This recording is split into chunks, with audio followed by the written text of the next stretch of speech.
नमस्कार, मैं डॉक्टर राजकुमारी शर्मा आज आपके समक्ष जगदीश चंद्र माथुर द्वारा रचित नाटक कोणार्क के बारे में चर्चा करूंगी। जैसा कि मैंने अपनी पहली वीडियो में दो तत्वों के बारे में बात की थी। पहला तत्व कथानक अथवा कथासार, दूसरा पात्र चरित्रण और आज तीसरा तत्व के बारे में बात करूंगी, जो कि इस प्रकार से है। वातावरण या देशकाल।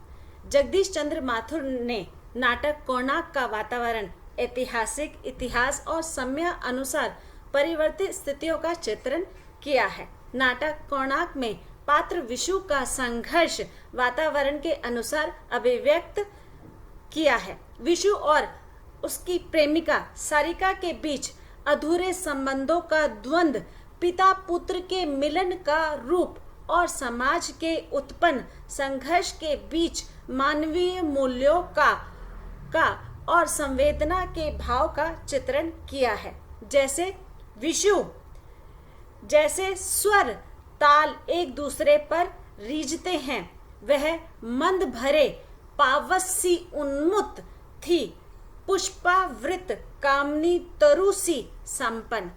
यहाँ नाटककार ने वातावरण की गहराई से कलाकार के मन के बाह्य एवं आंतरिक संघर्ष की व्यथा को दिखाया गया है। विशु के जीवन में संघर्ष का काल चक्र वातावरण के अनुसार चलता ही रहता है। संघर्ष एक प्रकार से अंत और बाह्य की दो विरोधी शक्तियों का संघर्ष बन जाता है। यह किसी विशेष काल विशेष व्यक्ति का नहीं है, चिरंतन और सामुदायिक संघर्ष है। पराकांतर से यह मानव की उद्रमुखी चेतना का संकेत है। इसमें नाटककार ने पात्रों के जीवन संघर्ष और अत्याचारों के प्रति सचेत करते हुए जागरूक रहने का प्रयास किया है। धर्मपद पात्र विशु को उसकी साधना और व्यक्तिवादी सौंदर्य चेतना का विरोध करते हुए कहता है, मगर यह भी तो उचित नहीं कि जब चारों ओर अत्याचार और अकाल की लपटें बढ़ रही हों, शिल्पी एक शीतल और सुरक्षित कोण में यौवन और विलासमय की मूर्तियां ही बनाता रहे। नाटक कोणार्क में जगदीश चंद्र माथुर ने ऐतिहासिक इतिहास और धार्मिक वातावरण के अनुसार पृष्ठभूमि रची है। चौथा तत्व है संवाद योजना। कोणार्क नाटक में जगदीश चंद्र माथुर ने पात्र, समस्या और रंगमंच तत्व के आधार पर भाषा का सफल प्रयास दिखाया है। नाटक में पात्र संवादों में वाक्य का अनावश्यक रूप नहीं मिलता है। पात्र संवाद का प्रयोग स्थिति परिस्थिति के अनुरूप सीमा में करते हुए दिखाई देते हैं। जगदीश चंद्र माथुर ने नाटक में वाक्यों का छोटे बड़े, सकारात्मक नकारात्मक, उचित अनुचित रूप का प्रयोग मिलता है। नाटककार ने नाटक में संवादों का सफल प्रयोग एवं आकर्षक एवं प्रभावशाली रूप का प्रयोग किया है, जो सहज ही मुंह पर चढ़ जाते हैं। ऐसे संवादों का चित्रण किया है, जो कि इस प्रकार से है। विशु, सुनो एक रहस्य की बात। ठीक बीच में जो चुंबक है, उसे हटाते ही मूर्ति बड़े वेग से गिर पड़ेगी और भूकंप की भांति ही मंदिर की शिलाएं और स्तंभ गिरने लगेंगे। संवाद में सूचना का रूप प्रस्तुत किया है, किंतु इतने कौशल से कि किसी को पता ही नहीं होता कि यह उक्ति नाटककार ने प्रस्तुत की है। इस प्रकार नाटक के संवाद सजीव और सारगर्भित है। नायक विशु की वेदना, संवेदना और मानसिक पीड़ा को दिखाया गया है। पांचवा तत्व भाषा शैली। कोणार्क नाटक में जगदीश चंद्र माथुर ने कथ्य के आधार पर परंपरा और समय अनुसार स्थिति परिस्थिति का परिचय दिया है। जगदीश चंद्र माथुर की भाषा में जहां छायावाद का असर दिखाई देता है, वहीं दूसरी ओर यथार्थ का रूप भी समाहित है। जगदीश चंद्र माथुर ने अपने नाटक में संस्कृत निष्ठ शब्दों का मन अनमने भाव से प्रयोग किया है।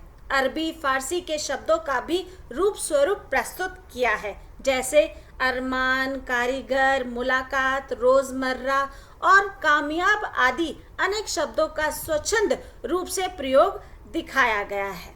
जगदीश चंद्र माथुर ने नाटक की पृष्ठभूमि ऐतिहासिक होते हुए भी यथार्थ के साथ संबंध करने की कोशिश की है। जगदीश चंद्र माथुर ने नाटक में भाषा के 3 स्तर दिखाई देते हैं। प्रथम स्तर पर यथार्थ का रूप स्वरूप दिखाई देता है, तो दूसरे स्तर पर छायावाद से संबंधित रूप का भी अंकन किया है। तीसरे स्तर पर अतीत और वर्तमान की स्थिति का मिथक और यथार्थ के आधार पर आत्मीयता का रूप स्वरूप भाव में प्रकट किया गया है। जगदीश चंद्र माथुर ने नाटक कोणार्क में भाषा का सहज, सरल और स्पष्ट रूप का मम स्पर्शीय चित्रण किया है। नाटक में संवादों के माध्यम से सीधी सरल बात कही गई है। नाटककार जगदीश चंद्र माथुर ने मंदिर पूर्ण हो जाने पर विशु और धर्मपद के चरित्र में प्रेम, वेदना और आक्रोश का रूप स्वरूप भी दिखाया गया है। छठा तत्व है रंगमंचीयता या अभिनयता। रंगमंचीयता से हमारा तात्पर्य है कि नाटक रंगमंच पर खेला जाता है। रंगमंच पर आधारित पात्र अपने अभिनय के द्वारा उसे सफल बनाते हुए दिखाई देते हैं। रंगमंच नाटक का अनिवार्य मुख्य तत्व है, जहां अभिनय, ध्वनि, प्रकाश, मंच सज्जा आदि के द्वारा खाली स्थान को पूर्ण रूप से समाहित किया जाता है। रंगमंचीयता की दृष्टि से देखा जाए तो यह सफल प्रयास है। कोणार्क नाटक में नाटककार ने भाषा, संवाद योजना, ध्वनि, प्रकाश सभी रंगमंच के अनुकूल प्रस्तुत करने का प्रयास किया है। रंगमंचीयता के आधार पर जगदीश चंद्र माथुर द्वारा रचित नाटक कोणार्क सफल कहा जा सकता है। लास्ट और अंतिम तत्व है उद्देश्य। कोणार्क नाटक में जगदीश चंद्र माथुर ने इतिहास की कुछ धुरी भूली कड़ियों को जोड़कर प्रस्तुत करने का प्रयास किया है। नाटक में इतिहास और यथार्थ से जुड़ी हुई कथा को चित्रित किया है, जिसमें पात्र अपने अंतर्द्वंद्वों और संघर्षों के कारण तनाव में दिखाई देते हैं। मंदिर पूर्ण होने पर जहां पात्र विशु, धर्मपद व शिल्पियों के मध्य उत्साह एवं खुशी का रूप अंकित होता है, वहीं मंत्री चालुक्य की महत्वाकांक्षाओं का पता चलने पर मंदिर को पूरी तरह से तहस नहस करने की कोशिश में सभी लग जाते हैं। अपना प्रतिशोध भी सहज रूप से वहां पर अंकित करते हुए पात्र दिखाई देते हैं। नाटक में मानवीय संवेदनाओं में उत्पन्न अनेक विसंगतियों और विडंबनाओं को भी चित्रित किया गया है। यहाँ नाटककार जगदीश चंद्र माथुर ने कोणार्क नाटक में जितनी तत्वों का रूप स्वरूप प्रस्तुत किया है, वह पूर्ण रूप से सफल रहा है। धन्यवाद।